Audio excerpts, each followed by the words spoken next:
हमने देखा कि किस प्रकार हमने उच्चारण की दृष्टि के आधार पर स्वरों को भी विभक्त किया और व्यंजनों को भी विभक्त किया। अब हम देखते हैं स्वर तंत्रियों की स्थिति के आधार पर और कंपन के आधार पर भी हम वर्णों को विभक्त कर सकते हैं। देखिए, सबसे पहले हम विभक्त करेंगे घोष वर्ण कौन कौन से होते हैं। तो सबसे पहले हम देखते हैं घोष का अर्थ क्या होता है। घोष का अर्थ होता है गूंज, यानी कि जब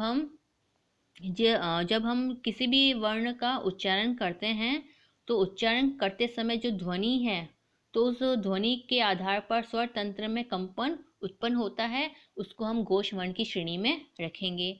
ये होते कौन कौन से हैं? तो देखिए, जो भी हमारे वर्ग हैं उस वर्ग के तीसरे, चौथे और पांचवें जो वर्ण हैं उनको हम कहेंगे घोष वर्ण। और य, र, ल और जो ये व है और ह, इनको भी हम कहेंगे घोष वर्ण।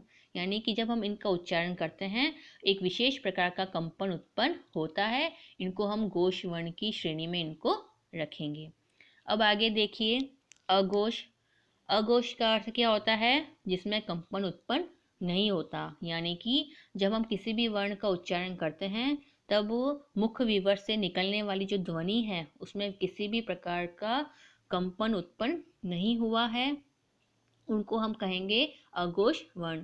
ये कौन कौन से होते हैं? तो ये सभी वर्ग के पहले और जो दूसरे वर्ण हैं उनको हम इसकी श्रेणी में रखेंगे।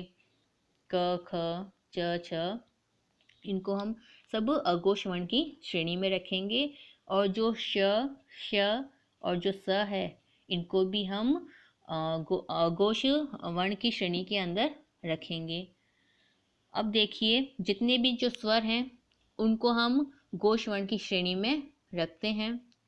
अब आगे देखिए, जो हमारी श्वास वायु है, जब हम सांस लेते हैं तो जो उसकी जो वायु है उसके आधार पर भी हम वर्णों के भेद को विभक्त कर सकते हैं। तो ये कौन कौन से होंगे? इनमें कौन कौन से वर्ण आएंगे? कुछ होंगे अल्प प्राण और कुछ होंगे महाप्राण वर्ण। अल्प प्राण वर्ण कौन कौन से होते हैं? तो देखिए, अल्प प्राण यानी कि जिन वर्णों के उच्चारण करते समय जो हम सांस ले रहे हैं वो जो वायु है वह कम मात्रा में मुख विवर से बाहर निकलती है, उनको हम कहेंगे अल्प प्राण वर्ण। ये कौन कौन से होते हैं? तो ये सभी वर्ग के वर्णों का जो पहला, तीसरा और जो पांचवा वर्ण होगा उसको हम कहेंगे अल्प प्राण वर्ण। यानी कि इनका उच्चारण करते समय हमारी मुख से जो वायु है वो ज़्यादा बार नहीं निकलती है, इसलिए हम इनको अल्प प्राण की श्रेणी में रखेंगे।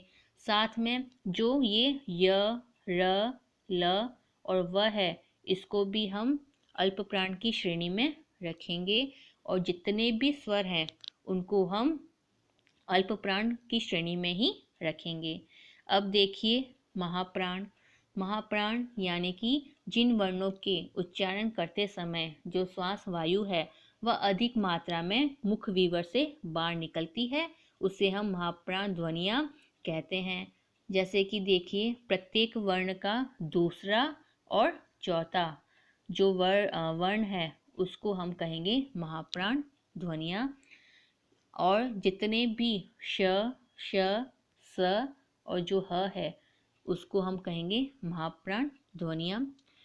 तो ये तो हुआ कि हमने विभक्त किया उच्चारण की दृष्टि के आधार पर भी, और जो हमारा मुख्य वीवर है उसमें जो कंपन उत्पन्न होता है और उसकी जो स्थिति है उसके आधार पर भी हमने इन वर्णों को अलग अलग भागों में विभक्त किया है।